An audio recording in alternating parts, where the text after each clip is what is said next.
نبی پاک علیہ الصلوۃ والسلام جس دور میں آیا یہ وہ دور تھا کہ جس میں بچیوں کو زندہ درگور کیا جاتا تھا.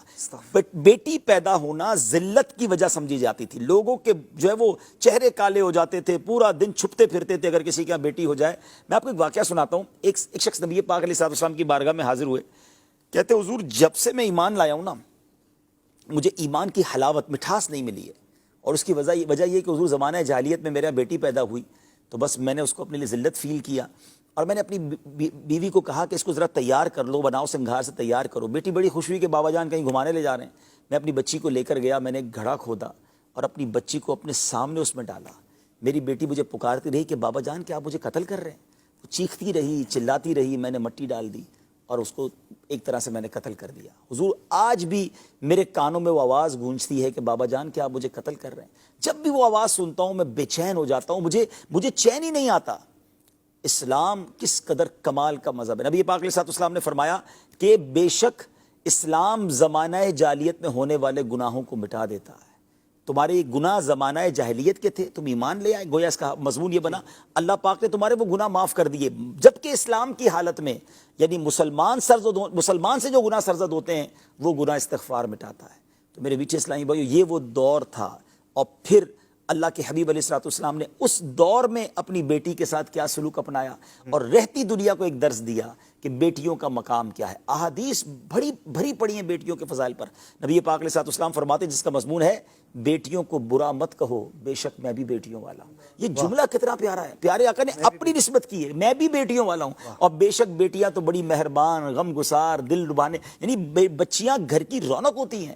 اور واقعی جن کے گھروں میں بچیاں ہیں باپ کی تو سمجھنے وارے نیارے ہو جاتے ہیں. وہ باپ کے ساتھ جو بیٹی کا انٹریکشن ہوتا ہے جو وہ خیال رکھتی ہے. اچھا بچی شادی کے ہو جانے کے بعد بھی باپ کو بڑا مس کر رہی ہوتی ہے اور اس کے ساتھ پیار کا ایک رشتہ ہوتا ہے. لیکن بدقسمت ہیں وہ لوگ آج کہتے ہوئے مزہ نہیں آ رہا کہ یعنی یہ تو زمانہ جاہلیت میں تھا نا, مگر آج بھی گھروں میں جھگڑے ہوتے ہیں کہ بیٹی پیدا ہوئی ہے.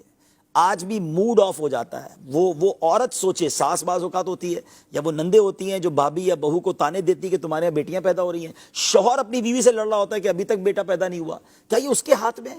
اللہ کی دین ہے, اللہ جسے چاہے عطا فرمائے. اور میں سے کئی لوگوں کو جانتا ہوں کہ جب ان کے گھر میں بیٹی آئی اور انہوں نے شکر ادا کیا, اللہ نے ان کے دن پھیر دیے, وارے نیارے ہو گئے. ان کے روزی میں اتنی برکت ہو گئی. میں ایک صاحب سے ملا, ان کی 3 بیٹیاں ہیں, بیٹا کوئی نہیں ہے. تو ایسی بات ہو رہی تھی تو کہتے ہیں ابھی بھائی جب سے 3 بچیاں ہوئی ہیں نا مجھے تو سمجھ نہیں آ رہی, میرے وارے نیارے ہو گئے. اتنی روزی میں اللہ نے برکت ڈالی because he is enjoying that. وہ اس پر شکوہ نہیں کر رہے تھے, وہ اسے بوجھ نہیں سمجھ رہے تھے. تو یہ تو کفار کا طریقہ تھا کہ جو بیٹی کے پیدا ہونے پر غصہ کرتے تھے اور لڑتے تھے اور بیٹی کو مار دیتے تھے. مگر آج بھی ایسے گھر ہیں جہاں طلاق اس لیے ہوتی ہے کہ تمہارے یہاں بیٹا پیدا نہیں ہوتا. تو یہ نہ کریں پلیز. بیٹی تو جنت میں جانے کا ٹکٹ ہے. نبی پاک علیہ الصلوۃ والسلام فرماتے جس کا مضمون ہے کہ جو اپنی بیٹیوں کی اچھی پرورش کرے پھر ان کا نکاح کر دے, اپنے بیٹوں کو ان پر ترجیح نہ دے, تو اللہ پاک اسے جنت عطا فرماتا ہے. بیٹی جہنم اور اس کے درمیان حجاب بن جائے گی, یہ بھی احادیث میں مضمون ہے.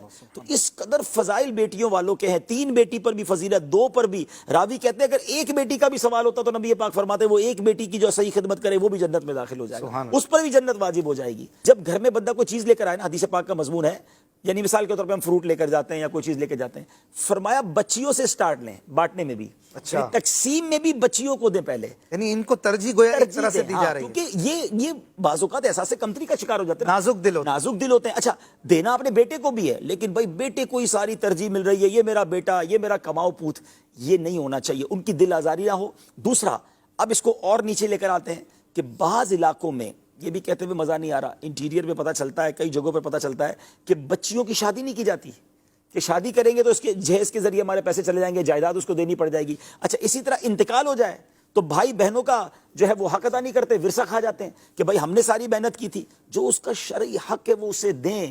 یہ بہنیں بھائیوں کا مان ہیں, بہنیں بھائیوں کے لیے. اچھا روایتیں ایسی بھی ملتی ہیں کہ جس نے اپنی بہن کی صحیح پرورش کی, باپ کا انتقال ہو گیا اور اب باپ بھائیوں کے ہاتھ میں کنٹرول آ گیا ہے, تو یہ تو ہماری میمنی میں کہتے ہیں نیاڑیاں ہوتی ہیں, ان کے تو ہمیشہ دل, ان کی دعائیں بھی لگتی ہیں. بہنوں کے دل خوش کرنے چاہیے اور بچیوں کے دل خوش کرنے چاہیے. اس سے آپ دیکھیں گے کہ انشاءاللہ بیڑا پار ہو جائے گا. اور جب خاتون جنت کی بات ہو رہی ہے تو پھر ہمیں یہ اپنے گھر کے اندر بھی یہ ماحول بنانا چاہیے. اور ماشاءاللہ ہم نے دیکھا ہے جنہوں نے اپنی بچیوں کے ساتھ, اپنی بہنوں کے ساتھ اچھا سلوک کیا, اللہ پاک نے ان کے وارے نیارے کر دیے, ان کے دنیا کے غم بھی دور ہو جائیں گے.